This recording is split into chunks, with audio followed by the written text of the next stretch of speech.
Good morning, everyone. I'm Amherst Williams. I'm the Executive Director of the Connecticut League of History Organizations. I'm here with my colleague, Emily Garfinkel, who's our wonderful Membership and Programs Manager. I want to welcome you all to today's program, which is the second in a series of 3 in our intellectual property series, which we're conducting in partnership with Connecticut Humanities and Creative Commons. Today's session is a deep dive into open culture, preservation, access, and better sharing of cultural heritage. I think the title was so long that actually cut off in the system. So heritage is the noun that you may have been missing at the end there. Really excited to have you with us today.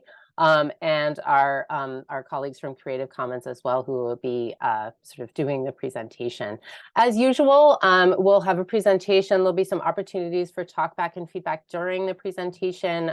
If you have any questions as we go, please feel free to use the chat feature to pop them in there, and Emily and I will queue them up for our presenters after their presentation is finished. Without further ado, I'm going to hand things over to Mike Kamizis, who is the Manager of Partnerships and Projects at Connecticut Humanities. Mike, take it away. Thanks, Amherst. Thanks, everyone, for joining us today. I'm really excited for this second session, specifically about GLAM institutions and intellectual property, which we developed together with Brigitte and her team.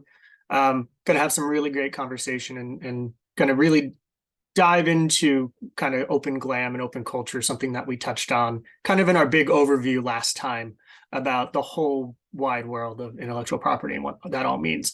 And I just wanted to give a brief kind of overview and update of what we're doing at Connecticut Humanities. You might think, why is Connecticut Humanities involved in intellectual property? Well, we've adopted an intellectual property policy. Here we go. That really codifies what we believe. We believe in open sharing of projects and programs created with our grant funding to further our mission of ensuring the public humanities continue to inspire storytelling, lifelong learning, inform public dialogue, and civic engagement. So we want to promote open sharing and reuse of content, not just what we fund, but any kind of cultural heritage content. But at the same time, you know, your institutions work hard on these projects and invest a lot of time and money into digitizing collections or making really cool digital products. We want to make sure that you get proper credit and you're protected. So kind of there's ways, and we'll talk about this, and we touch on this about sharing openly, responsibly. And we want to take we want to be a good example. And we're going to be working together, and I'm working with our digital humanities team to work on our platform, such as connecticuthistory.org, and teach it to implement some of the things we're going to be talking about today, to kind of show an example of how you can responsibly go open and make your content available and let people know exactly how they can use it. So where are we on the timeline here? Sorry about that. There we go. So our policy was adopted on October 27th, 2022 by our board meeting, reviewed by an IP lawyer in the winter. I will pop a link into the chat. We have our new IP website that is up where you can read the policy and ask any questions to me directly. My contact information will be there. We have some resources. We also have some kind of outlining questions about what this might mean for you. In terms of granting, as of January 1st, 2024, the IP policy will go into effect on a number of our grant lines. I don't know them off the top of my head, but it's our competitive grant lines. It's our quick grants, implementation grants, planning grants, and one that begins with C. I will leave it up to Leanne in the chat to tell us which one that is. Capacity grants. There we go. I always forget one. So we will be updating our grant guidelines, and the IP page, which I will share, will have more helpful information coming soon as we kind of build the program. And that kind of fits into the last square here about education. This is the second of 3 webinars with Creative Commons. There will be one more in June. We are having a Connecticut Humanities staff workshop to better understand these principles that we're going to be talking about today. We are working to have an IP working group put together of people around the state who are knowledgeable at different aspects of intellectual property and open culture. And finally, we're working at a higher level with other sectors around the state, including the Connecticut State College and University Systems and the Office of the Arts, for a larger collaboration around open everything, open culture, open science, open education, open art, to see what connections we can make to kind of make Connecticut some sort of model about how these sectors can work together. So at this point, I'm going to hand it over to, sorry, give me one sec. There we go. I'm going to hand it over to Brigitte Vizina. Brigitte is passionate about all things spanning culture, arts, handicraft, tradition, fashion, and of course, copyright law and policy. She gets a kick out of tackling the fuzzy legal and policy issues that stand in the way of access, use, reuse, and remix of culture, information, and knowledge. Before joining Creative Commons, Brigitte worked for a decade as a legal officer at WIPO and then ran her own consultancy advising Europeana, Spark Europe, and others on copyright matter. Currently located in the Netherlands, where she lives with her husband and 2 kids, Brigitte grew up living in 8 different countries across North America, Africa, and Europe, but Montreal is where she proudly comes from. Brigitte is a fellow at the Canadian think tank Center for International Governance Innovation. She holds a bachelor's degree in law from the University of Montreal and a master's in law from Georgetown University. She's been a member of the Bar of Quebec since 2003. So I'm happy to hand it over to Brigitte for the rest of the session. Thank you, Mike. Thank you so much for the introduction, and thank you to Amrit and Emily for hosting this webinar, and thank you to everyone for being here today. I can see that there's people coming from Connecticut, but also different parts of the US. It's really great to have such a wide range of participants today. So yeah, I'm very pleased to be hosting this second session. Some of you might have attended the first one that happened last month. That first one was really to get a general overview of what is open access, what is copyright law, what is the legal framework in which we all create, share, and access culture. And this one is really intended as a deeper dive, as the title indicates, into open culture and how culture is being shared by the institutions that hold it and preserve it, but also the whole ecosystem around that of users and reusers and society in general that all have a stake in participating into cultural life. The last session of this webinar series, the third one, will be really more technical and looking into the different tools and licenses that Creative Commons offers in order to facilitate the sharing of cultural heritage. And so this one would again be more of an overview of what is open culture, what are the main issues at stake, and how can we do it on a more practical level from an institutional perspective. So I'll be sharing my screen with you, and then I think we can get started. I can get this thing to work. You should be seeing my first slide. Great, thank you, Emrys. So I'm going to show you what our agenda looks like for today.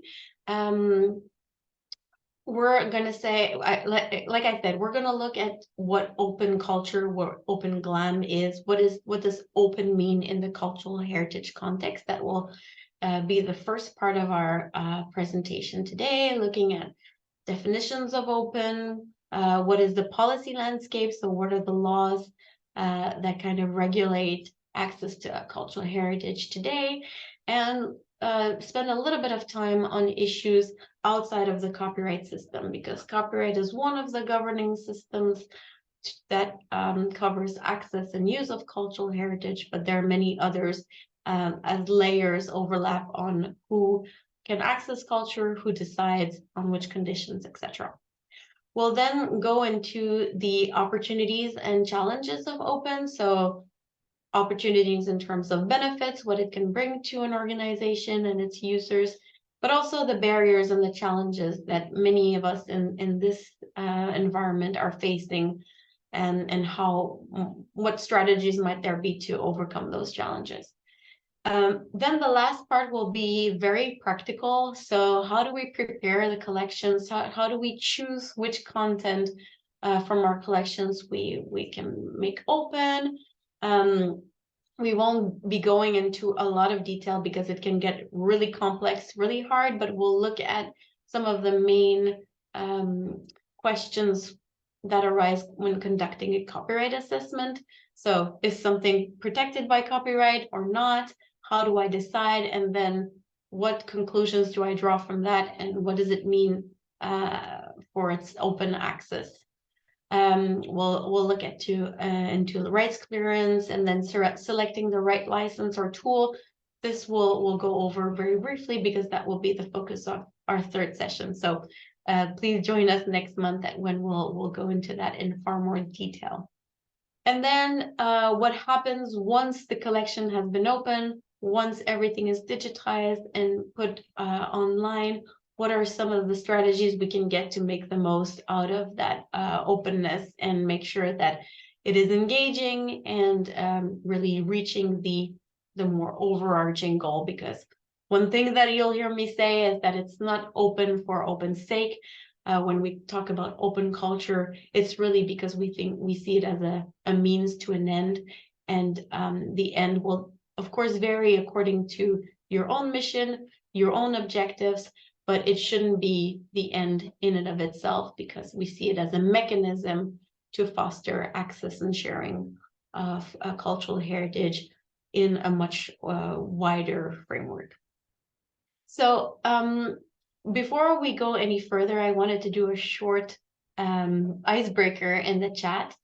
And so I would like to ask you to write in the chat, what is your favorite museum and why? So not just what your favorite museum is, but explain why it is so. And so, well, I'll count down from 3. And when I say go, just write your favorite museum and why, and then we'll look at the answers that we get. So 3, 2, 1, go.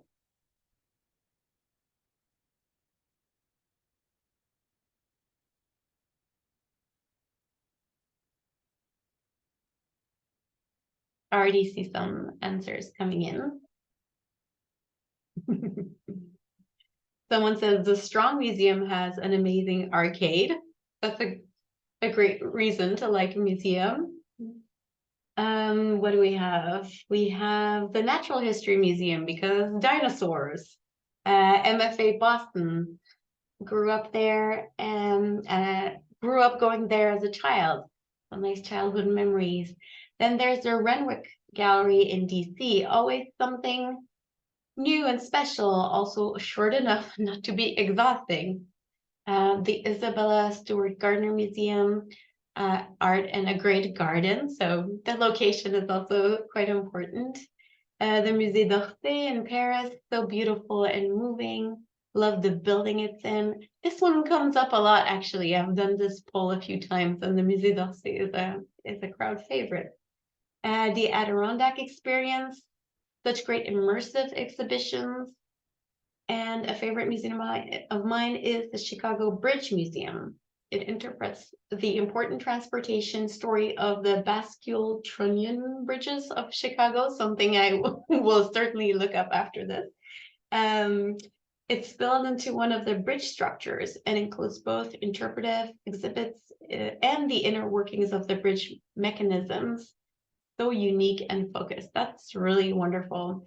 A lot of diversity in the answers. Still more coming in. The Deutsches Technisches Museum in Berlin. Lots of technology. So we have a technology museum fan. And the Sir John Soane Museums.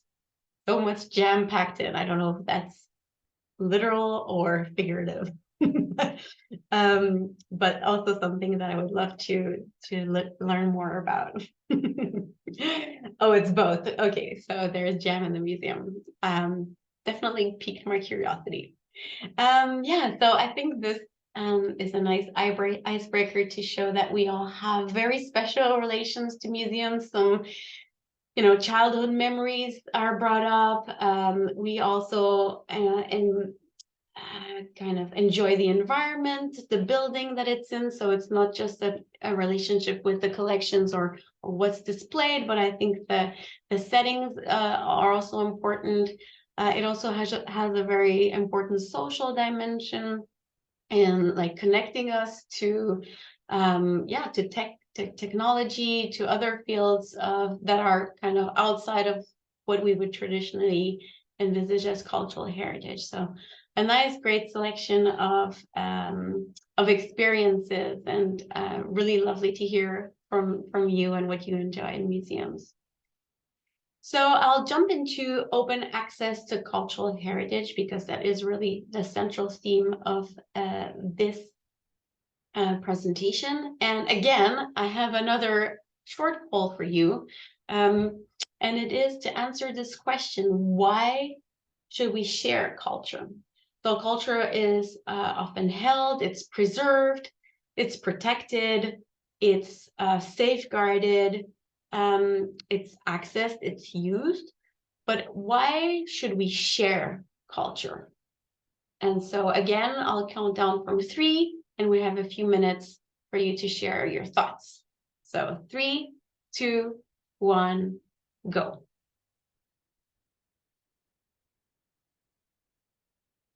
Oh, and there's more museums coming in. Metropolitan Museum of Art, the Cloisters. A lot of people seem to be enjoying that one. All right, so why share culture? I see some answers coming in. To understand, for better cross-cultural understanding. It is what we form our stories and identities around. Break down the barriers of economic inequality, so everyone can have access to art. Anyone else has any thoughts? Why should we share culture? I think this is a really great selection already. I think we all benefit when cultural resources and information are available to the public, fosters understanding, comes up again, human flourishing and joy. By definition, culture is collective. It is meant to be shared.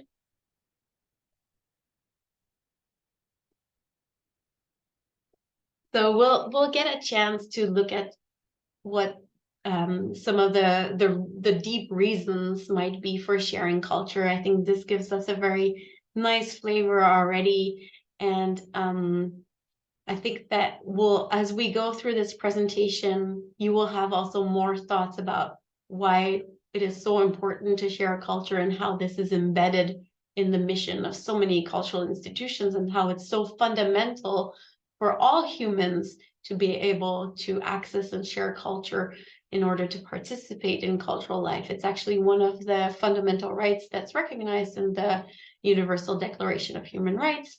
It's at Article 27, paragraph 1, access and enjoyment. So the joy factor is also kind of hidden in the word enjoyment, is a fundamental right, and sharing culture openly seems to be one way that we can activate this fundamental right. But we'll look at this as we go along.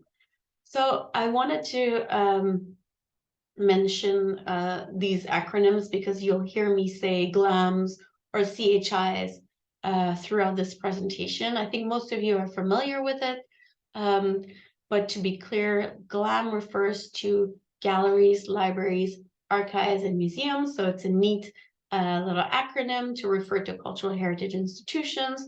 It's mostly used, obviously, in the English-speaking world. Lacks a bit of understanding outside of maybe the Anglo-Saxon sphere. So at Creative Commons, we often use also cultural heritage institutions. These are meant to overlap. Sorry, we use GLAMs as a shorthand to refer to cultural heritage institutions in general. So you'll hear me saying both, unless there's something that is specific to a specific type of cultural heritage institution, like a museum. Usually GLAMs have a lot of things in common. A lot of them are entrusted with the world's population, with the vast amount of humanities memory. And they are invested with this mission to hold and care for cultural and documentary heritage. GLAMs across the world share values and a mission to make their collections available to their users, whether it's on premises or it's online. And they serve as a key interface between current and past creators. They provide access to knowledge and heritage that inspires new creators and researchers to create new works and new knowledge. So they're in a pivotal space between the past, the heritage, and contemporary creators and users that need access to this heritage in order to make sense and understand their world. And on a more prosaic level, they face similar questions about copyright. They often have to deal with items in their collections that are protected by copyright, and so they need to determine what uses they can make of those items, either for preservation purposes or to share them more openly. So often they will ask themselves, are their collection elements under copyright? And if so, who owns the rights? And then what are the institutions allowed to do with that content, and what are their users then allowed to do? So a lot of GLAMs share these commonalities, and that's why we lump them together when we address copyright issues. So GLAMs, I don't think I need to stress that so much with you, but they play a fundamental role in society. They provide essential access to culture and knowledge, resources, and services for enjoyment, a term that was just mentioned, education, research, advancement of knowledge, creativity, and innovation. They help people make sense of who they are, their identity, their place in a community. They help answer some questions like, who am I and where do I come from and what can I become? It's by accessing cultural heritage that we are able to answer some of these very existentialist philosophical questions. It tends to be maybe overlooked sometimes, but it is fundamental to building ourselves as humans, as communities, as societies. And access is a means of, like I mentioned, activating the right to access cultural heritage, so the right to enjoy culture, but also the right to education. GLAMs often fulfill a very important educational mission. It also helps activate the principles that are enshrined in UNESCO conventions. So UNESCO is a United Nations organization for education, science, and culture, and they have these important international legal instruments. They're called conventions or recommendations or declarations. A lot of them are related to culture. We'll look into some of them a little bit later. And it's also a means to support the achievement of the United Nations Sustainable Development Goals, SDGs. I mentioned them at the last session. These are goals that the international community agreed were important, were essential for us to try to reach together. And they give us a really nice canvas to identify where culture maps onto them. And actually, this is something that happened very recently in September last year. UNESCO declared culture as a global public good, and that it should be a sustainable development goal in and of itself. So that really goes to show how important it is for development that access to culture is sustained and supported. And this in turn helps sustain thriving and resilient societies. And I think COVID is probably the best example of how important access to culture is, even when institutions have to close their doors and people are not allowed to go into places that they are used to in order to enjoy cultural heritage. So again, going on about GLAM's vision and mission, they do many things, and I think that you are all experts into what their fundamental mission is. But they preserve, and I put an asterisk there to kind of refer to the wide diversity of content or collections or items that are hosted in GLAM institutions, from manuscripts to paintings, to sculptures, but also to bridge structures, right? It can be very varied, the kind of collections or information resources that GLAMs hold. So that asterisk kind of serves as a placeholder for that. So they preserve that for future generation. They are essential in helping it be disseminated. They make it accessible. They share it through stories, through community building. They really inspire creativity that's based on the heritage that they hold, and they connect audiences that, even though they might not know each other, but might share a common interest in an item in the collection. So they really build dialogue between people. So that is really what we stand for at Creative Commons. And my question to you is now, like, what better medium can accomplish this than the internet, when everything can be easily accessible from the comfort of your palm or your desk or your living room. It's a wonderful tool to be able to really increase and enlarge and enhance access to cultural heritage. So can GLAMs help build our heritage commons? So what we all hold in common and can share freely?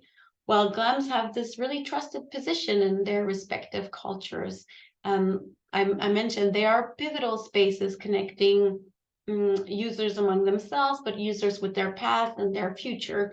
And they really present a unique opportunity to build a more equitable, that also came up in the poll, a more diverse and a truly online global commons where anyone in the world, wherever they are located, can participate in accessing, but also building knowledge on that basis.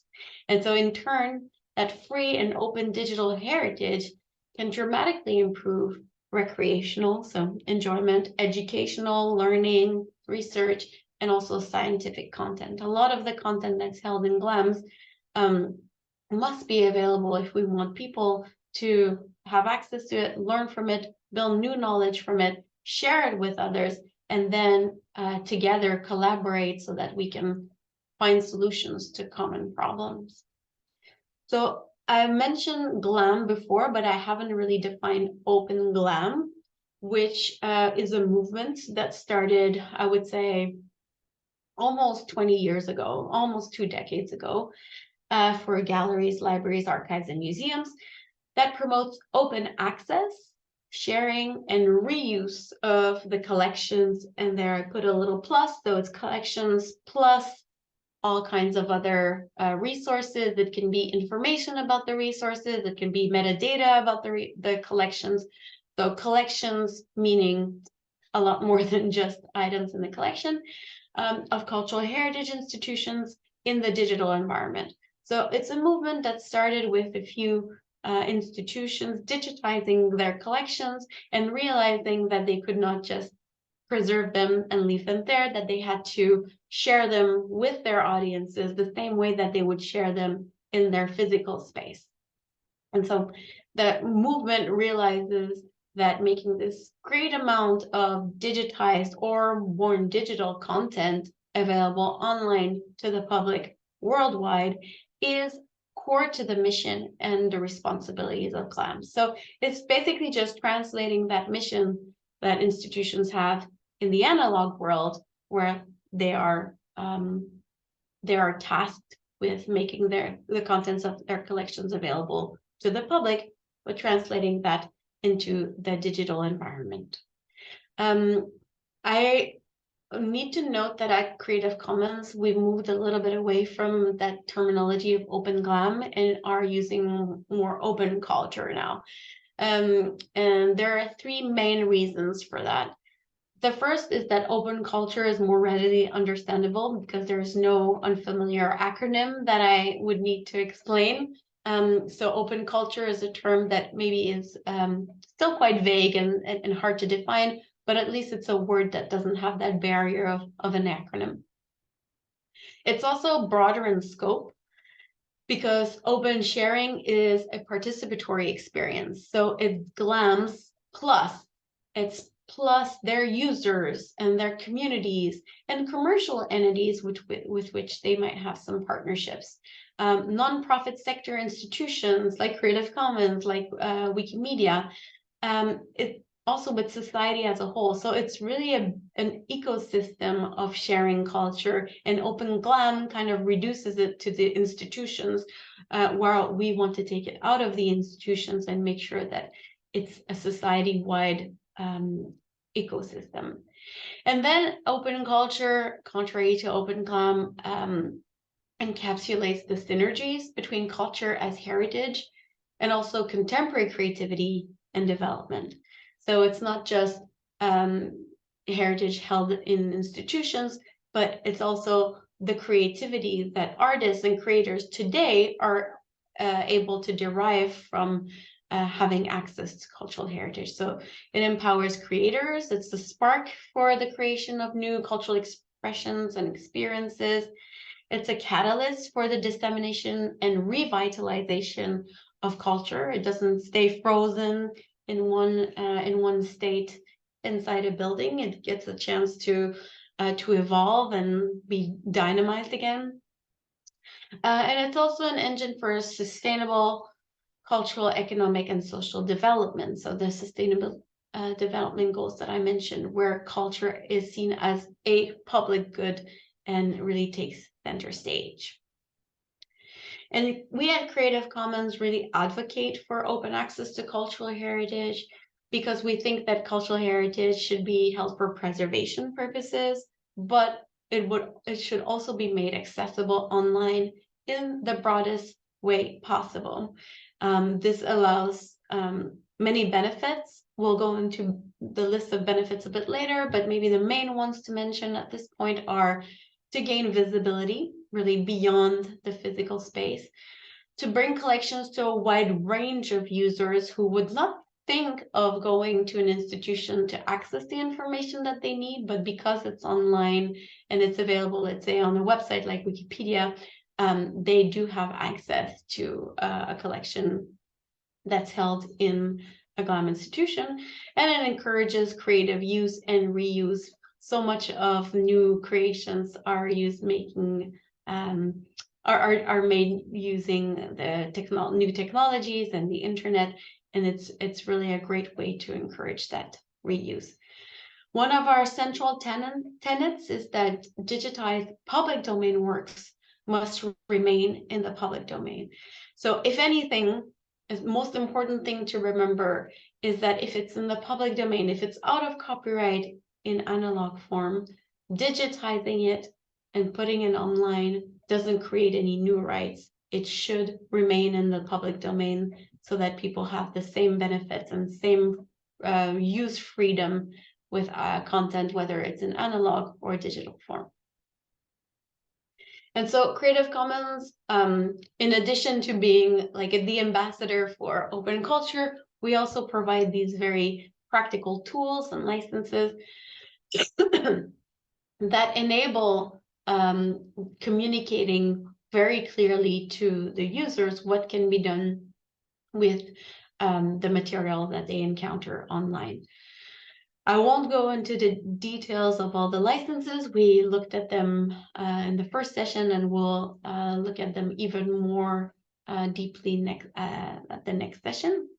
But here you have the overview of the 6 licenses on top, and then the 2 public domain tools, which were actually created to serve and cater to the needs of cultural heritage institutions.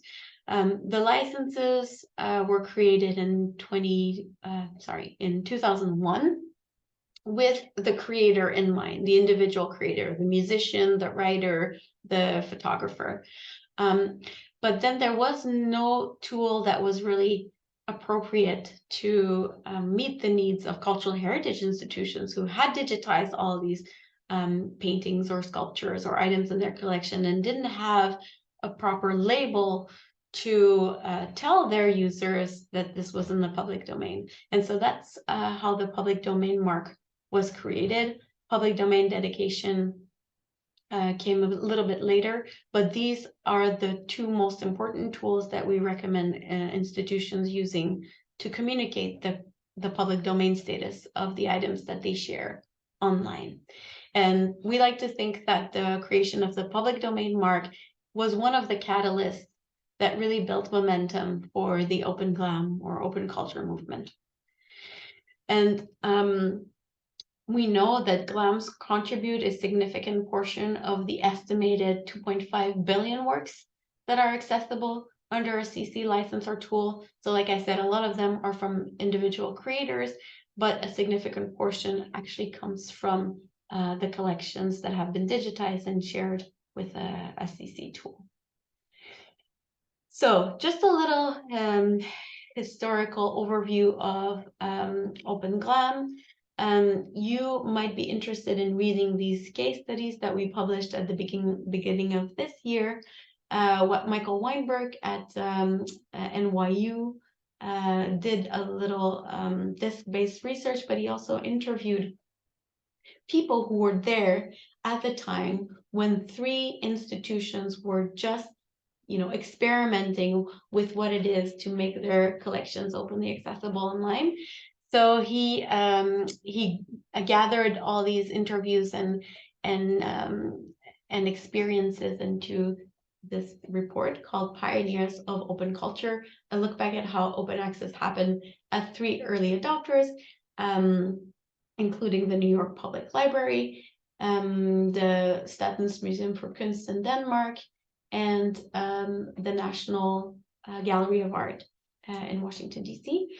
And he looked at what were the circumstances, what was that trigger that pushed institutions to take that giant leap and make their collections openly accessible.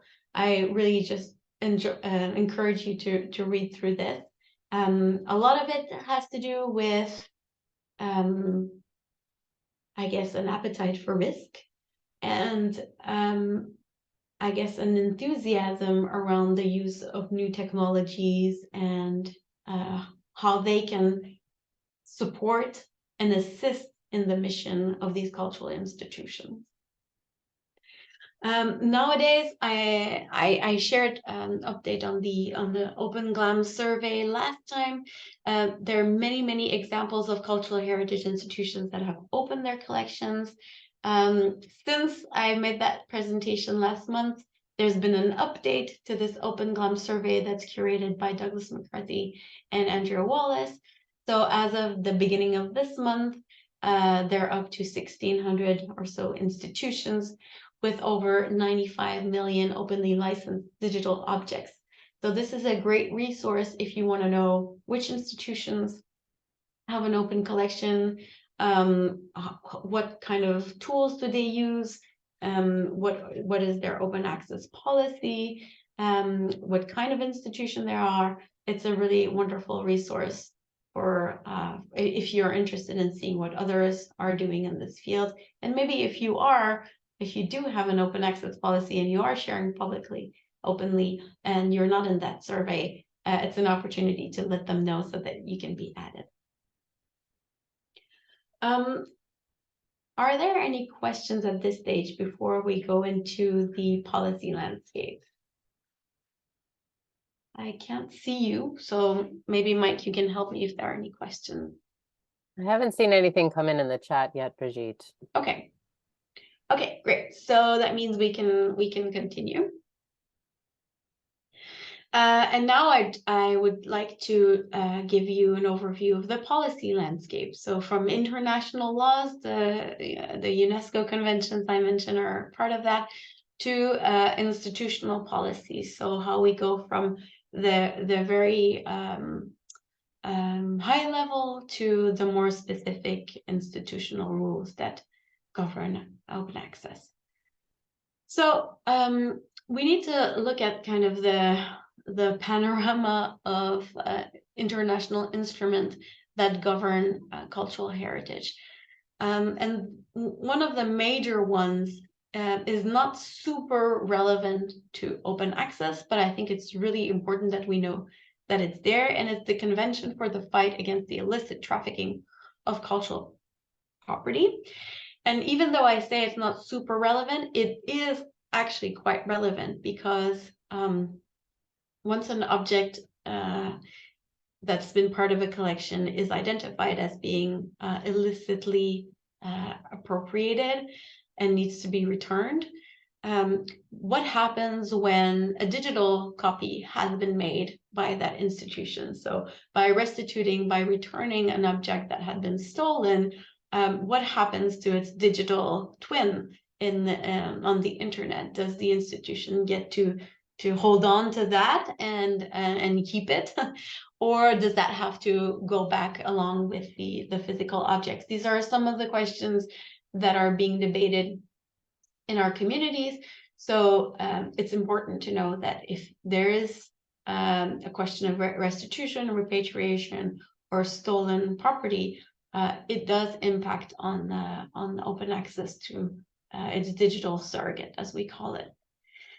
There's also the very famous 1972 World Heritage Convention, also under the aegis of UNESCO.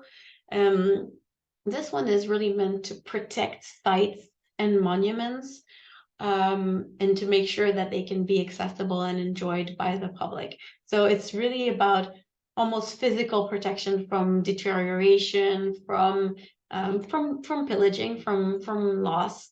But the aim here is really to make sure that this heritage is celebrated as the common heritage of humankind. Then much later, in 2003, UNESCO adopted another convention on the safeguarding of the intangible cultural heritage. And there the aim is again slightly different. Over those almost, how many years is that?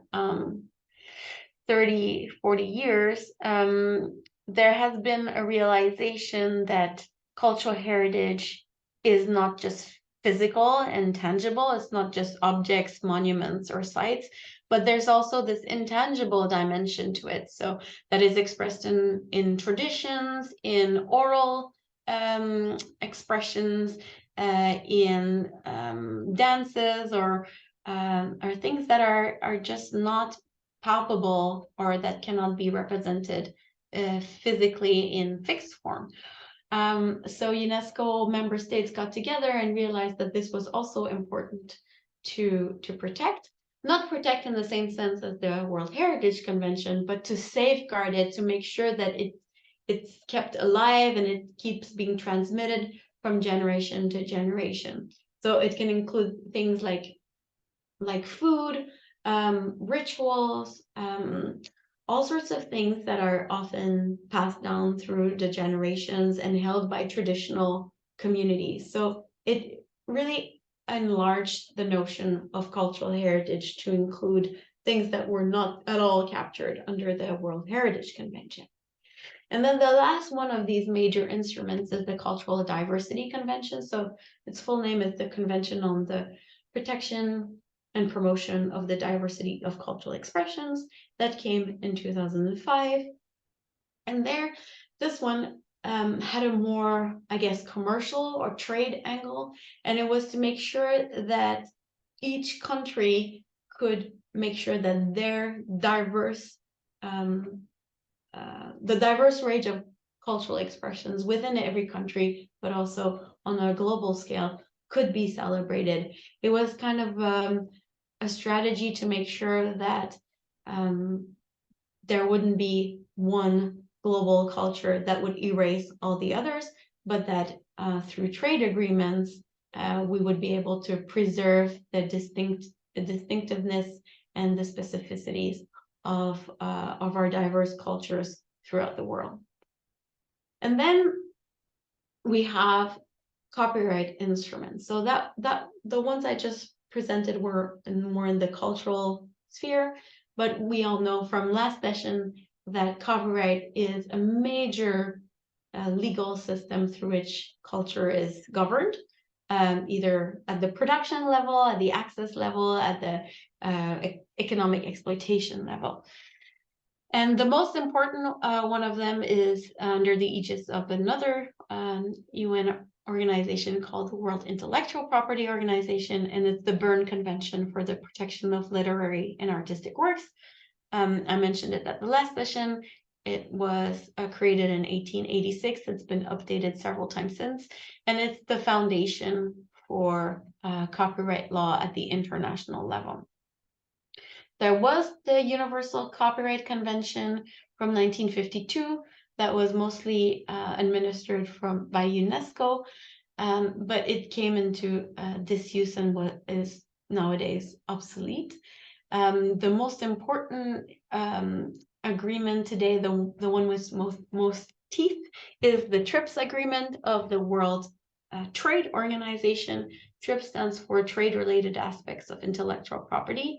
And this agreement takes the whole Berne Convention and turns it into a trade instrument with sanctions attached to it. So the World Trade Organization is the only organization that actually has a mechanism to force countries to abide by the instruments that they contract into.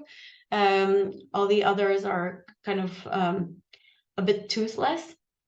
And so it's been really effective in making sure that copyright law is enforced in the various WTO members. So you've seen the different instruments, and this brings me to kind of explain what are the different ways to understand protection of culture. And copyright protection, contrary to the heritage perspective or the intangible cultural heritage perspective, is really against the use or the exploitation of the culture without authorization, without attribution, and or in ways that prejudice honor and reputation. We've seen this at the last session. So it's not about preservation, which is protection against loss or degradation. And it's not about safeguarding, which is the revitalization for future generations. So even though they're all dealing with the same subject matter, all these instruments have very different objectives and kind of need to work together if they want to achieve their respective goals. But this is kind of the landscape that we are operating with. Copyright laws, I mentioned this last time, are unfit for the digital age. That's one of the major issues that many institutions are facing, is that they are stuck with these very old copyright rules that kind of worked in the analog world and don't work at all if we want to promote access to knowledge in the digital environment. So at Creative Commons, we've realized that our licenses can help overcome some of those drawbacks, or some of those hindrances that are set up by an outdated, unfit copyright system, but they cannot solve every problem. So we work actively to reform copyright. And we have GLAM's interest in mind when we do so. So we want to make sure that we reform copyright so it's conducive to the activities of GLAM institutions. If we don't, we risk undermining GLAM's public interest activities in the digital environment. They won't be able to fulfill their mission online. It also risks exacerbating inequalities by curtailing efforts to provide universal access to knowledge and culture.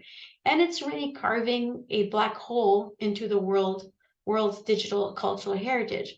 Because so much of 20th century culture is still under copyright, or their copyright status is unclear, GLAM institutions are adopting a risk-averse behavior towards digitizing and making them openly accessible, which means that they are not visible online, which means that it looks like they don't exist. So this is a really big problem that we're trying to address by reforming the laws to make sure that people have access to all of culture. We've just published a call to action to policymakers. We're promoting it with policymakers, lawmakers, those that can really make a decision to change copyright law to support the activities of GLAM institutions. I won't go into the detail, but if you're interested in what our specific asks are, I'm really happy to continue that conversation. I also want to mention that there are issues outside of the copyright system. At Creative Commons, we've been traditionally focused on that because that's what our licenses are built on. But access to culture, like I mentioned, is governed by other kinds of systems. And it's important not to have this tunnel vision and think, oh, it's in the public domain, therefore, anyone can have access for any reason, for any purpose. there are other parameters, other issues to consider. And this is what brings me to ask you now, should everything be shared openly? So I'd really like to read from you in the chat what you think about that. So should everything be shared publicly? Why or why not? Again, I'll count down from 3 and really look forward to your thoughts here. So 3, 2, 1, go.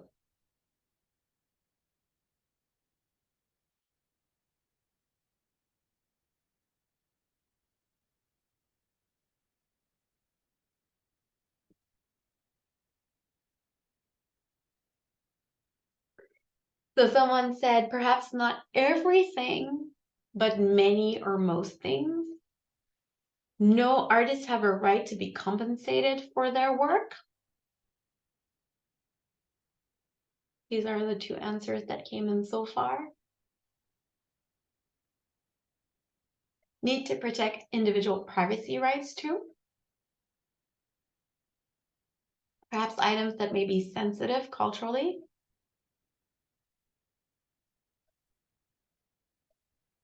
I think we've got most of them already in the first four answers. Usually when I ask this, it's about 2 things. It's about money and it's about cultural sensitivity. Yeah, this idea of compensation comes up often. Fair remuneration for artists, it's a concern. And then the cultural sensitivity also is in the sense that there are things that maybe a community doesn't wish to have shared with everyone. Privacy is also a very good one. There's concerns around protecting private information, confidential information, protecting people's data. This is also an important dimension that overlaps with what copyright allows and doesn't allow.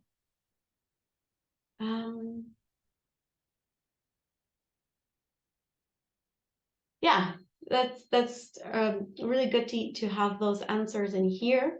What I'll do now is I'll share a very short excerpt from one of our Open Culture Voices interviews by Nicole Kang-Fariolo. She's now at the Smithsonian American Women's History Museum. She did this before she joined in that position, but I think what she has to say about when it is appropriate or not is really interesting. So hopefully that works. So the first thing I will say is that openness is not right for every collection and every community. I think this is an important disclaimer. There are so many communities who have had their records stolen and in some cases weaponized against them. Communities who would prefer to prioritize privacy or to have a closed system that is only accessible to their members should absolutely have every right to do so. In particular, I'm thinking of Indigenous communities and other communities that have been exploited in the name of cultural heritage over the years. That said, open access and open GLAM is right for many collections and cultural heritage organizations. And there are major advantages both to the institutions themselves and to the public good in doing so. So I think she really gives like a good overview of what might be the pros and cons of sharing openly when it comes to certain types of content. So the first thing So it's also part of our Creative Commons strategy for the current period that we realize that copyright is not the only barrier to sharing. So our strategy states that open sharing practices can also be marred by ethical concerns. And so to ensure that everyone can enjoy the benefits of the full open sharing cycle, we must embrace a multi-frontal, coordinated, broad-based approach that transcends copyright. So it's been a realization in the open movement that they are overlapping or interconnected issues that we must take into account when we look at open access, because it will only support and make open access stronger if it's done within its context and, like I said, not just for its own sake, but with a view of achieving or fulfilling the institution's mission. So that's why we are also promoting a more nuanced approach to opening up, because there might be instances when digitizing cultural heritage materials and making it available is just unacceptable practice without further consultation. So indigenous cultural material in one area where this comes up, material held in cultural institutions as a consequence of colonization, a lot of African cultural heritage, culturally sensitive material, contested heritage. And so I guess the main message here is that while we defend unrestricted access to the furthest extent possible, we acknowledge that some caveats are necessary in certain circumstances. And so what we've done is, well, several things, but I'll mention this one. About 3 years ago, we did a very brief survey of what are the policies inside GLAM institutions dealing with indigenous cultural heritage. And we've published that, and I'd be happy to also to share this resource. And oh, I thought there was another slide here, but I think it's the next one. Yeah, so I'll come to the other one after this. What we've found doing that research is that when making their collections accessible, available online, GLAMs have a duty to consider, in addition to the public domain status of the cultural heritage, additional, whether legal, ethical, or contractual restrictions that might govern access, use, and reuse possibility. They need to engage with the communities to develop a relationship and determine a mutually agreeable framework for digitization and making available, and to clearly communicate and educate their users about the terms of use.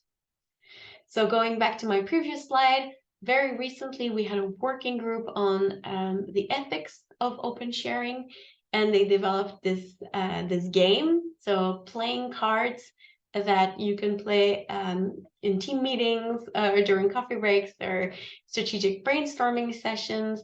It's really meant as an educational tool for institutions to start thinking about these very complex issues surrounding ethical sharing. So they've just also done a webinar recently where they explain the games and put it into the wider context of safeguarding traditional cultural heritage. So I think it's also a wonderful resource if you're interested in knowing more about that. Maybe this is a good time to pause for questions. We've hit the 1 hour mark. We still have some ground to cover, but maybe there are some pressing questions. Yeah, we've been having a little bit of a side conversation, Brigitte, and it sort of relates to one of the things you were just talking about around sort of indigenous cultural heritage. Carol had asked a question, basically, what's the open access policy for the National Museum of the American Indian in Washington, D.C. And so, I responded just sort of briefly in the chat with some links to some of their collections pages and online resources pages, but especially as a part of the much larger Smithsonian Institution, which is a public institution with, sort of a mission of, from Smithson's bequest, like increase and diffusion of knowledge. I think the Smithsonian in general has been pretty open access-y. As far, and you've mentioned many people from the Smithsonian in your presentations thus far, but I'm wondering if you had anything to add about, or if you had any particular insights about what they do at NMAI, or your experience perhaps with other Indigenous museums or collections, and what conversations they're having around open access, since you've kind of just touched on that. So if you just have anything to add to that, I think there are some people being curious about that. Yeah, and I think I could add a lot more, just like you did, sharing resources and continuing this conversation, because it is quite complex and it cannot be summarized in just a few minutes. What I would say is what I remember from the Smithsonian open access policy, and I stand to be corrected, was that the collection of that particular museum were kind of carved out of the open access policy for all the reasons that we just mentioned. That said, I haven't looked at it more recently, but there was some acknowledgement that there were values that were also very important to the Smithsonian, in addition to this diffusion of knowledge, that kind of justified taking various more nuanced approaches to sharing content. But I'll be happy to follow up with anyone who wants to have a deeper conversation around this. Yeah, I mean, I'm sure we could have, as we were kind of saying at the beginning in our sort of pre-chat, there could be a whole webinar series kind of dealing with the these specific challenges of, materials acquired through, colonialism, and indigenous and, I think, decolonizing the museum in general as sort of a conversation that would be having. So I think it's a good program idea for us to think about in the future. Yeah. Thank you so much for your contributions to that conversation. I don't necessarily know, I'm not in conversation with these people. I just know what's kind of like up on the website and my own experience with other museums at the Smithsonian. So thank you. Thank you. And I'm here with my colleague, Jocelyn Mier, who I forgot to mention at the beginning, but I'm super grateful that Jocelyn is here. And Jocelyn is leading our open culture platform, and we'll be having webinars throughout the end of the year. And I think one of them will be addressing that set of issues. So more information we'll share with you so that we can kind of cross-fertilize our own experiences. And I'd be delighted to be able to invite you to participate in those webinars. Great. Yeah. Thank you, Brigitte and Jocelyn. That's great to have that link in there and that resource.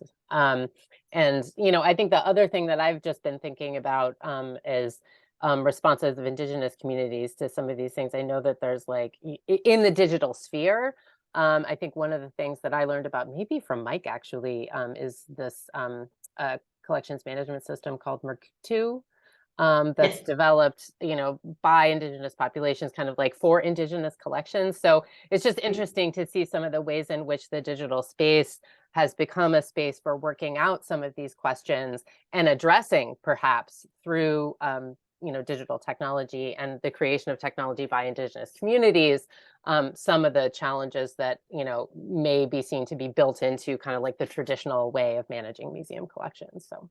Absolutely. So Merc2 is a great example. One I can mention in addition is Local Context, which is the organization between the traditional knowledge labels. They were created about 15 years ago, and they were built actually on the model of the Creative Commons licenses, but specifically to address access and use of traditional knowledge. Sorry. And so these labels kind of function either independently or in combination with Creative Commons licenses and tools, and are really meant to indicate the wishes of the communities that share parts of their knowledge or heritage. And just as there are many types of Creative Commons licenses, there are different labels that really serve to educate the public as to who is allowed to view, who is allowed to access, who is allowed to make use, who is allowed to take inspiration and use in a different context. And it's been a very useful way to kind of add that other layer over the kind of Western perspective over access to culture that is determined through copyright law. I'll be happy to share some resources there too. Great. Thank you so much. And thanks, Mike, for the other things you're popping in the chat. It's wonderful. Are there other questions for Brigitte at this juncture? Free to pop them in the chat, or you can raise your hand. Not seeing anything, so I think you can forge ahead. All right. And field things as they come. Thank you for creating that space for that conversation. Absolutely. So what are some of the opportunities and challenges for the institutions? In terms of benefits, we could come up with a laundry list, but I wanted to share this example with you. This is a view of Palmyra in Syria. It's a very ancient site that unfortunately has been destroyed because of the war that has been raging in Syria. I'm just gonna get my notes, I'm sorry, just to make sure I get everything absolutely right in terms of the dates and all the other details. So yeah, this is a really powerful story, I think, of the social impact that open licensing can have. And so yeah, Palmyra is in Syria. It's a desert oasis. It's actually a UNESCO World Heritage Site, and it's considered one of the most important archaeological sites worldwide. In 2015, ISIL started destroying large sections of Palmyra. Many precious artifacts were lost or sold on the black market. And so one of the famous ancient structures that was destroyed in the city is the tetrapylon, or a gateway that was marking the central place in the city. And sadly, while destruction of cultural antiquities is a common occurrence in conflicts, we're seeing this in Ukraine today, notably, it's still very troubling to see that it's still being done on a massive scale, and how it really goes to shuttering of people's morale and sense of identity. And so the reason that I'm sharing this example is because actually this person that you see on the left is he was a Creative Commons Syria leader called Basil Kartabil. He took 3D scans of one of the 4 quad column pylons. So he basically created 3D reproductions of those antique columns. And then he CC licensed the scan, so making sure that they were freely available to use by anyone for any purpose, and that anyone could just use that Syrian heritage and recreate it legally, so under the Creative Commons licenses, and freely, really across borders. This is sensitive, what I'm about to say, but Basil Kartabil was killed by the regime, and so this is what he has left us as part of an immense legacy for openness. But because of this work, now others were able to preserve parts of that heritage, and the UNESCO Heritage Site was destroyed, continues to live in some of these reproductions, and can be used and reused in creative ways, in ways that respect and celebrate that culture. And Creative Commons was able to produce this 2,100-pound, 7.5 feet tall 3D rendering of the Palmyra tetrapylons. And these were exhibited in 2017 at the Toronto Reference Library. And there are many projects of the sort. This, I think, is one of the most powerful ones. And I think it exemplifies the power of taking heritage and making sure that it can be shared openly, so that it can survive in the minds and in the hearts of people. Maybe now going to that laundry list that I started mentioning, there are many external benefits for institutions for going open. It allows them to have a more relevant place in today's digital society, because if it's not online, it doesn't exist. A lot of people access culture almost exclusively online nowadays. And so it's important for institutions to maintain that relevance in the digital world. It also allows a greater contribution to social cohesion and well-being, because GLAMs promote equity and access to knowledge and culture. It's a catalyst for creativity and the creation of new knowledge, because it helps users to create new meanings, new interpretations of the past to inform our future. It's not just a narrative that is promoted by the institutions, but the public, the audience, is also able to contribute their own narratives, and sometimes restore narratives that were maybe distorted for historical reasons. More benefits include a greater, broader, and more diverse outreach as GLAM bring their collections to users on a global scale. So really going much further than the four walls of the building. And it's also a way to address a lot of global challenges by preserving, but also giving the keys to researchers, but also any citizens to unlock knowledge that's related, for example, to climate change or public health, and really build unity in the scientific or research community. From the inside, there are also internal benefits for an institution going open. It's a chance to develop a more innovative model, more sustainable model based on open access. A lot of resistance is encountered in institutions to making things available for free for fear of missing the revenue. A lot of studies have shown that this traditional licensing model is actually not sustainable. So going open is a way to become more innovative in ways to fulfill your mission, but at the same time, make sure that you are financially sustainable.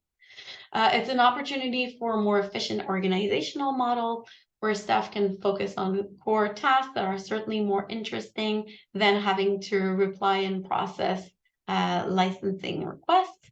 And it's a way to become more mission aligned because making collections as openly accessible, shareable, and reusable as possible is really the greatest manifestation of GLAM's public value in the digital era.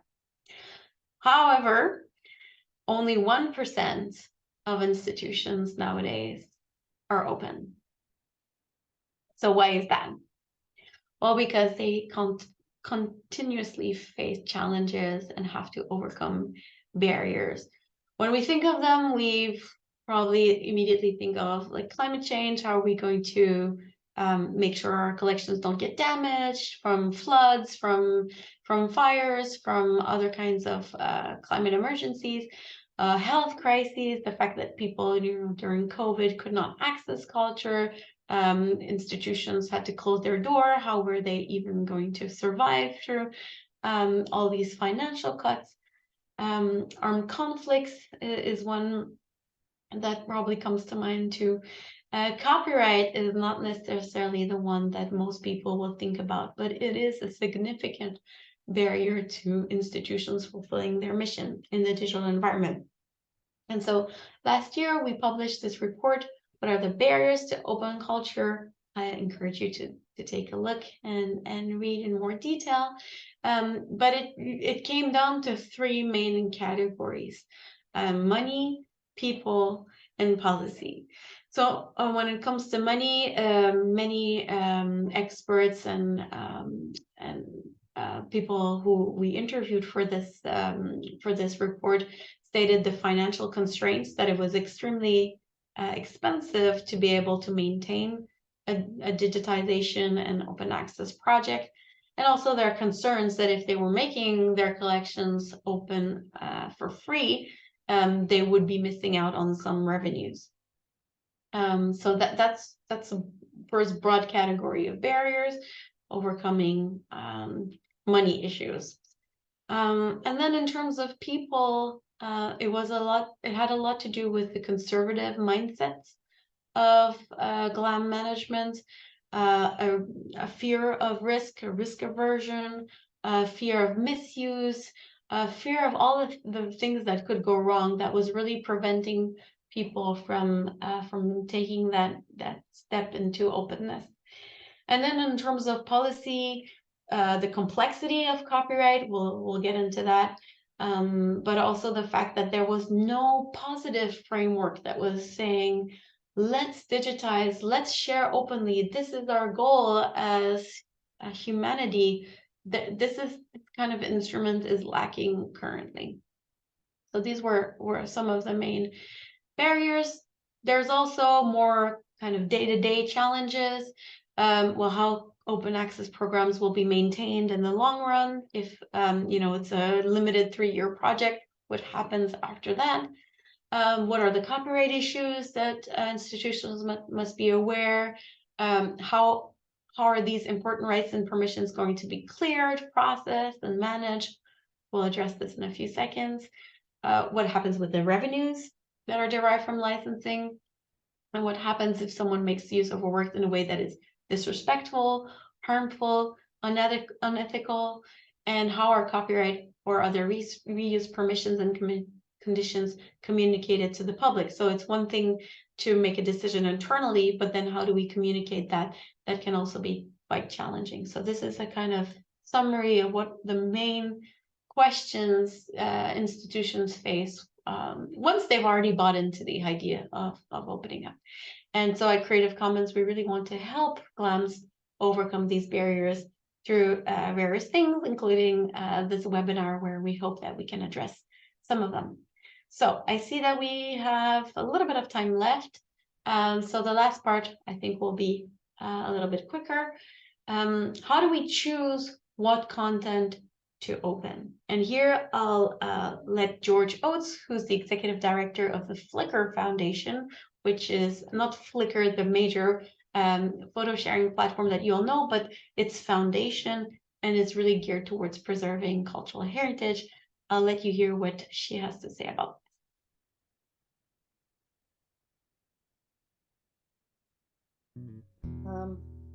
I always encourage people who are hesitating to open up their collections to start small. I remember back in 2008 when we were working on the Flickr Commons program, I basically did a lot of sales that year. And, you know, whenever I would come up against a hesitant person, I would say, you know, are you sure there's no photographs in your collection that are probably in the public domain? And chances are they turn around and say, oh, you know, how about that giant collection over there? So yeah, the idea is to start small, to go for the low-hanging fruit. Don't go for the most contentious part of the collection. Look at what's already in the public domain, where you don't have to do any rights clearance. Go for the items that are, I guess, most relevant to you as a staff of an institution, but also to your audience, your users, your communities. What items are most useful for the conversations that you're having, for the messages that you want to be sharing. There are many factors that can guide choosing which parts of the collections will be open. Ultimately, I think the goal is that everything that can and should be open will be open. But starting small is often something that we encourage people to do so that it doesn't become this daunting challenge to do everything at once. And so it will really depend on a case-by-case basis what an institution feels is more important to be sharing digitally and openly as a first step. I always start the second time. Okay, so conducting a copyright assessment. Here I just wanted to give you a chance to realize how difficult and complicated it is, and again, how a whole webinar or even longer webinar series could be dedicated to just that. But again, I would like to let another voice speak up on this issue, and it's Melissa Levine. She's the director of the Copyright Office at the University of Michigan. And here is what she had to say about how to approach doing copyright clearance and labeling works. How I approach rights now, rights clearances, you have to understand, I've worked in this field for 20 or 30 years, and this is where I am now is the result of great frustration. So how do I approach these things? Basically, I start with, there's a question, I think, or a comment in the chat about provenance. I always start with, what is the material? How did we get it? What are the conditions associated with it? Do we know anything about it? And much of the time is, meh, you know, like, you know, a little, you know, something, you know, what's on the surface, but you still, even as a lawyer immersed in libraries, archives, and museums, it's still really important to work with subject matter specialists, whether they're catalogers, metadata specialists, people who know about the material and how it got where it is, as best as we can put it together. I'm a big fan of record keeping, which would be, I guess, appropriate with our field, explaining what the logic is of how we're approaching something. And I have found now that I have a career history, I occasionally hear from people who come across a file I put together 25 years ago, and it's actually helpful to them for whatever preservation project they're doing or whatever they're doing anew. So it is worth the time to invest in the record keeping and having it in human language. So while I am a lawyer and there's sort of one set of term of art and language for that kind of thing, I'm really interested in these as sort of records to the file, so that normal people, you know, the future me, can understand what we were thinking, especially if the law changes or there need to be adjustments, or maybe there's more liberal approaches. So what I do is, I think, very immersed in my interest and love and knowledge of the institutions themselves and the people that work in them and their expertise. Framework. So I was quite interested in this quote. So how do I approach these things? And she lists a few questions that are fundamental to documenting and to making sure that we have all the information around the object. And the answer is meh. So maybe a little bit of irony here, but it's important, I think, for us to understand that this can be very complex, but is so important to do right, because the future us, and maybe that's the whole reason for doing it, will need that information to understand the context in which these items were preserved and shared and then how accessed. I approach right statement. So this is just one of the examples of the decision trees that are out there. It shows the complexity of navigating all these questions around copyright protection. In the US, it's particularly complicated because of all the different the changes in the law over time. There's this magical cutoff date of 1923 where everything seems to be fine and in the public domain, but before, or rather after that, it can become very tricky.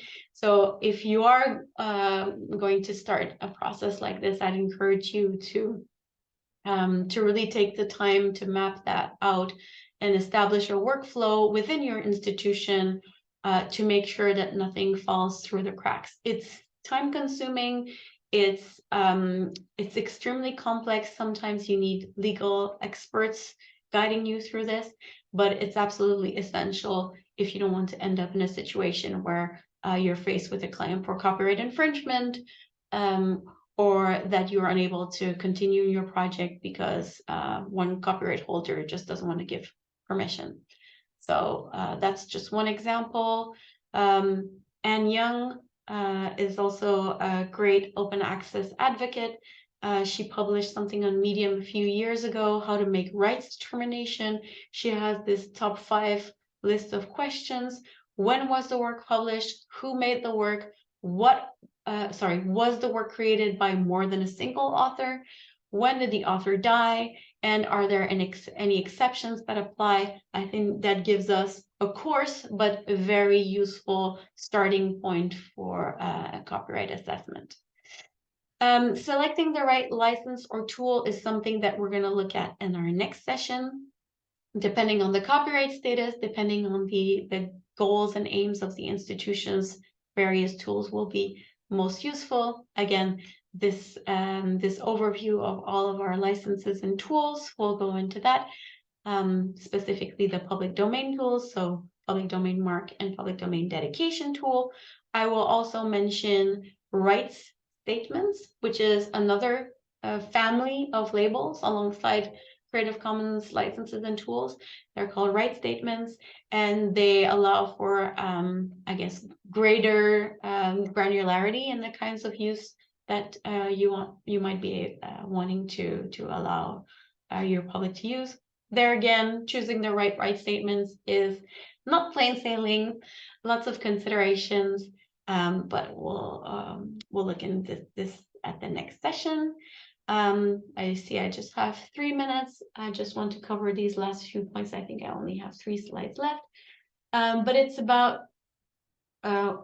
what to do once you've created your open collection. So you've digitized, you have your policy in place, everything is ready to launch.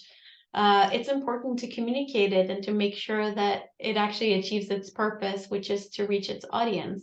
So understanding your environment is going to be an important step in the success of an open access project or endeavor. So it's important to assess the capacity and the logistics, the resources, the sustainability, because like I said, so many projects get started and then run out of money, and then it's a real pity. To test and to build pilot projects, it goes back to what George was saying about starting small and not getting over or ahead of yourself. To identify the stakeholders, the communities, and the end users, those that will be able to support you in your wider network.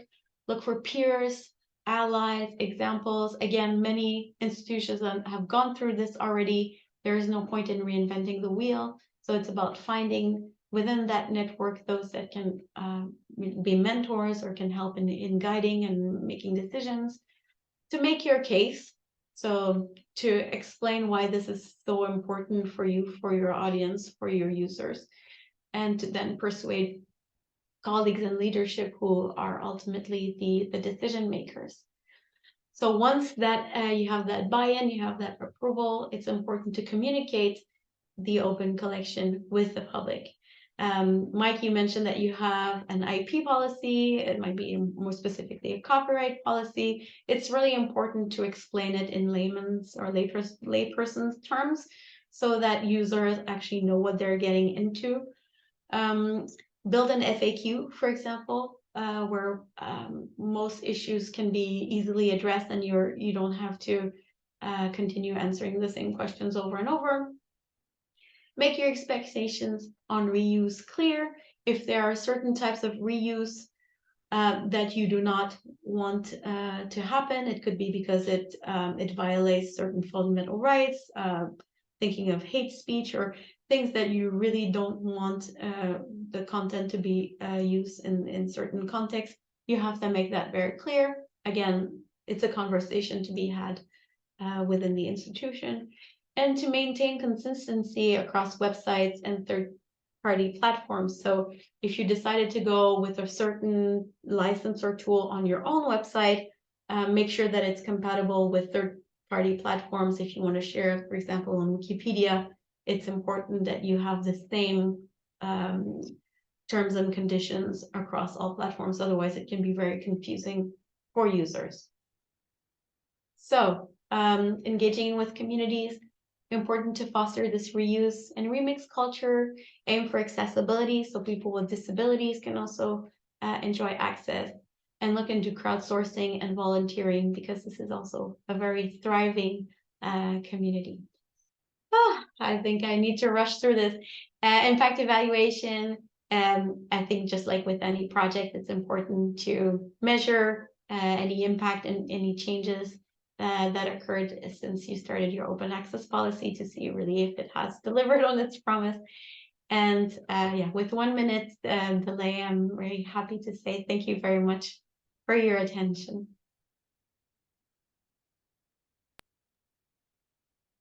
Great, thank you so much, Brigitte. I know we're at 11:30, so I want to, first off, thank everyone for being here, for taking this time out of your day to learn with all of us. This has been really enlightening for me, and it's been great to get this, really international perspective, I think, on things that are, like open conversations right now, debates that are happening in the field.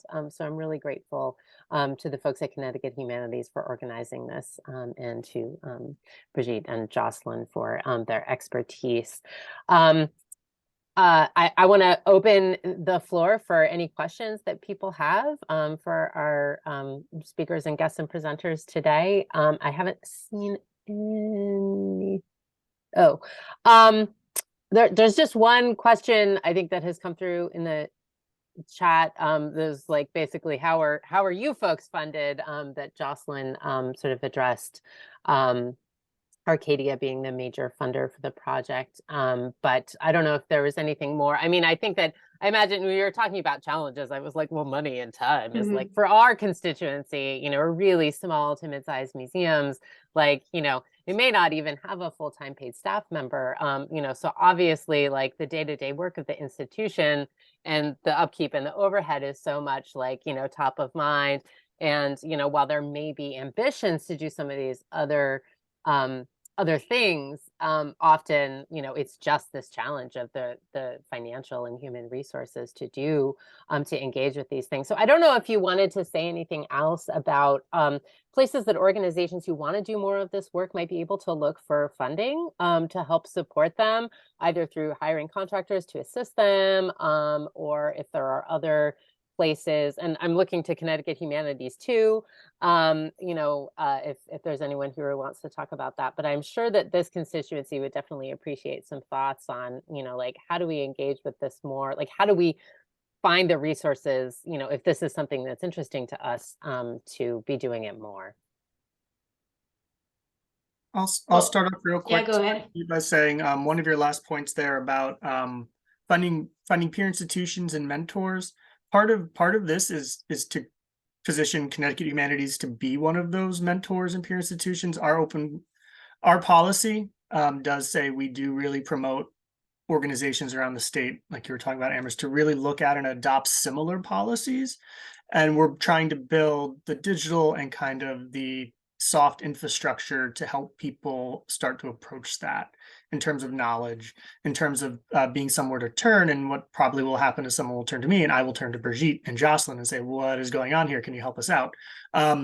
So we want to kind of work with institutions in that way, in terms of the guidance and being an example. That's the big part of this, is we want to introduce these concepts into what we do, which will then work with everybody to help kind of hopefully filters down to work with what these museums do, and helping them find examples of places their size that work. Because, we always hear about the bigger places that have done this, but what about the smaller places? And I think that's where the survey comes to help, the Open Glam survey, which we'll share after this.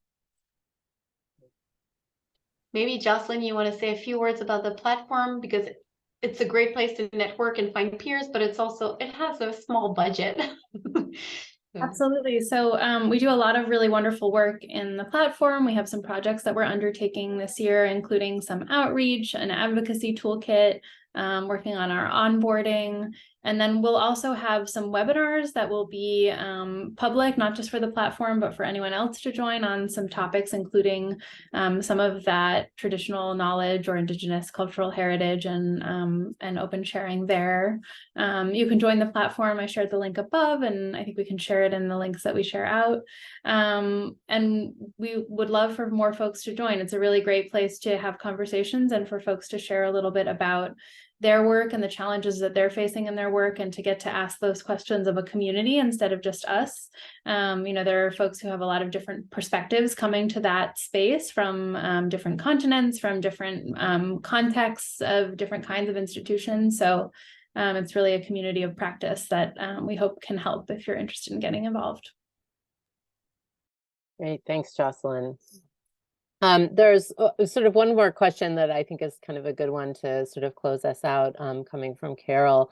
That really is like focusing specifically on Connecticut and who is doing this right now in Connecticut. I have a couple of thoughts about that, but I thought maybe Mike, as someone who's sort of well positioned and looking at this from a statewide perspective, especially I'm thinking there are a couple of things built in here. There's like the policy. We have an open access policy that looks like this, or like we're sharing some stuff online, which is sort of like a soft open access, I think. And I just want to kick it to you first before I say a few things on what that looks like from where I'm sitting.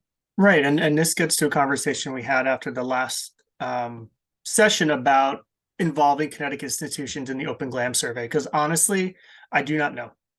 This is one of the reasons why we're doing this, is to get a better sense of what's going on. I will say, so previously I worked at the Connecticut Digital Archive, which we introduced Right Statements right as the pandemic hit in 2020. February 2020, we introduced Right Statements, which really started the kind of education about kind of these things, and seeing some places, like you said, Amherst, kind of go soft, kind of really understanding what their rights are. These things are most of these things are already on the internet, but kind of really having institutions look and do that rights research with the goal of making it easier for researchers to use. So I know we have some organizations that in the CTDA, and I wanted to kind of plug this in, their new system will support Creative Commons licenses, something they haven't done before. So Greg Colati should be here next session to kind of talk about that briefly, but they support rights statements. And I know Connecticut Collections supports some rights statements. So it's been really kind of, here are the systems that we're using in the state, and here are the organizations, and we're trying to talk about this and get people to adopt it. But I really don't know the landscape. And I think this is a project to kind of start figuring that out and figure out where people are headed and where they want to go. Great. Yeah, thanks for that perspective, Mike. I think, the only thing that I will add, just sort of to, Carol's question, which I also see as sort of a more general question of like, who's sharing stuff online right now, kind of quite separate from like having an organizational policy around it, but who's getting their collections online? And I would say there are a lot of institutions that are doing that, large and small. As many of you know, the Connecticut League runs a project called Connecticut Collections, which is a collections management system based on open source software. We work with the software developer, and this is a fee for service that we offer to our members, and to organize, offer intellectual control, a database for managing their museum and archival collections in one system, while also giving them the opportunity to share those collections through a common public research portal, ctcollections.org, that is also linked to the CTDA. So it makes the collections that they want to make public more discoverable. We have about 50 organizations as of this year that are a part of Connecticut Collections right now. And many of those organizations have chosen to make portions or sometimes all of the materials that they're cataloging in that system public. And many of them have also used the CTDA independently of the software connector, or are using things like Connecticut's Archives Online, the finding aid aggregator based out of WestCon, to share their archival collections with the public and make those more accessible. So I think that there is, especially since the pandemic, my sense, and I don't know if you would share this, Mike, but like my sense has been there's a lot of enthusiasm for sharing museum collections online with the public. I think some of the fear factors about like, what will people do with it? Like, will they steal our images? Will they not come to our organizations to do research? I think some of those myths have been dispelled during the pandemic, because having collections online was one of the major ways that GLAM institutions could connect with their communities during the pandemic, when they were physically closed to the public and couldn't accommodate researchers in their research rooms, or bring visitors in through the door. So it's my sense that, and I think that, both Connecticut Humanities and the Connecticut League have been working to encourage institutions to, consider making their collections more publicly accessible, for all of the reasons that Brigitte has been talking about in these webinars. I'll agree with that as someone who lived through it, from 2020 and 2021, about the CTDA almost, I don't want to say double, but got close to double institutions, like active participants during that time due to the closures, and kind of just explaining the benefits of this. People could actually tangibly see it now. So the CTDA has over 90 members now. There's over 3 million objects in the repository that are available with differing rights statements, and differing but you can still research them, and you can probably use most of them. So yeah, it's really turned from when I first started working in this kind of digital sphere back in 2018 in Connecticut. A little more trust, a little more wanting to try new things. And all the cool things. We have things we can point to that people have done with their digital collections now. We have really good infrastructure in the state. So that's my take, and I agree. So yeah, we're working on it.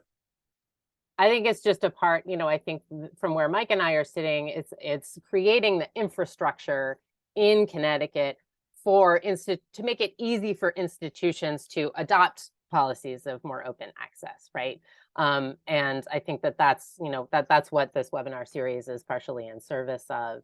and the learning, but also helping people understand like what this ecosystem looks like and what we're doing here in Connecticut to make it, to sort of lower the activation energy for organizations, especially smaller and mid-sized institutions who don't have the same financial and human resources as the larger museums in Connecticut may, to do this work and this public service, this important public service.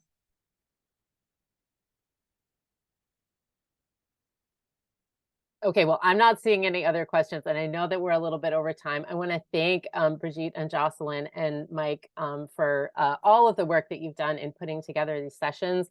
I want to remind folks that the next session is coming up on June 13th, again from 10 to 11:30. And this is where we'll be diving into Creative Commons licenses and tools that you can utilize. So kind of like the toolkit that's out there for you to do this work at your institution. Thanks so much to Emily for helping organize these webinars and put them together, and for manning the recording and all of the follow-up. We hope to see you at the next one of these sessions, but I also want to mention to everyone that the CLHO annual conference is coming up on June 5th, and we just opened registration. So go to clho.org/events to register for that. It's going to be a great day. And we will be talking about these kinds of issues there. There's going to be plenty of space for conversation about intellectual property and copyright and digitization and what that landscape looks like in Connecticut. So we really hope to see Connecticut folks there. Mike, any parting comments? No, thank you, everybody. Jocelyn? This is awesome. All right. Thank you so much. Thank you. Have a great day, everyone. See you next month. Yes.